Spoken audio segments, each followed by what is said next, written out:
Today we're going to talk a little bit about floating for mental clarity. Now, we all wish that we could focus a little bit longer and have a little bit better memory and just be a little bit mentally sharper. I know, I certainly do.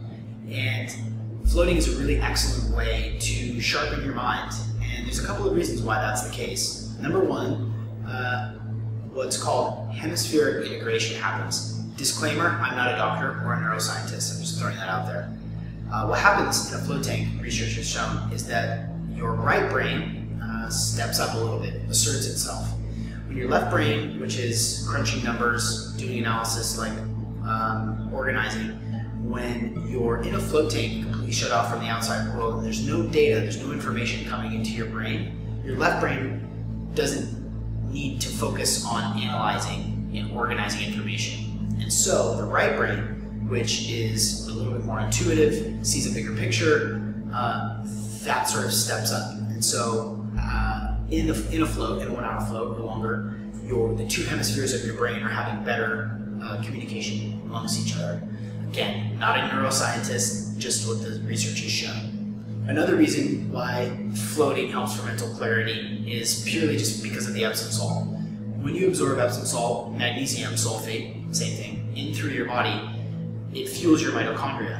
And your mitochondria are basically the workhorse, the engine for your cells. And you have high concentrations of mitochondria here, and you have high concentrations of mitochondria here. And when you basically activate and strengthen your mitochondrial production, then you feel a little bit sharper. And you'll notice after a float that you're a little bit more aware, you're a little bit more turned on, not turned on, switched on.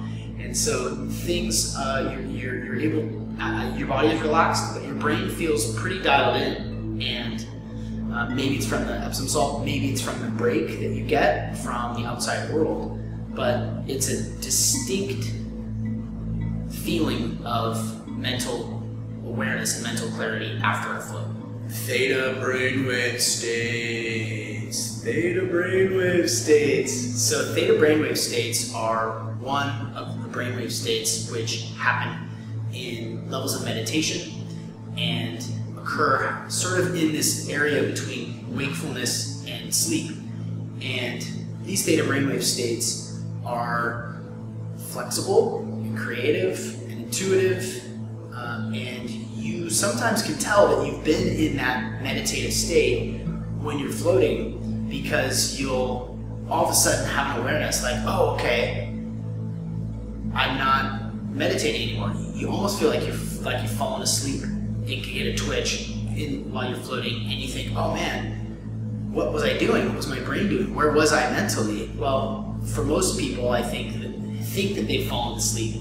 Really, they're in that theta brainwave state, and that's highly restorative, and it's a brainwave state that you don't really get to access that frequently other than meditation and floating. Dr. John C. Lilly said, in the province of the mind, there are no limits.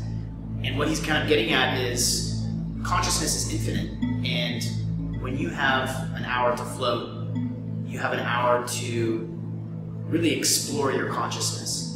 And for people who have been curious about how their brain works or what they think about, or for people that are already in a really disciplined meditative practice, your opportunity to really explore and go down different rabbit holes inside of a float tank are endless. There is no end to it. And what you get back from that is a sense of well-being and a sort of a knowing, a mental knowing about how your brain works, what you're doing, what you're thinking about. And that's something that everybody should do. And it's hard to do when you're at home. It's hard to do at work. It's hard to do even at the park, you know, watching seagulls. In a float tank, it's there for you. You don't have any choice but to go within because there's nothing to do outside.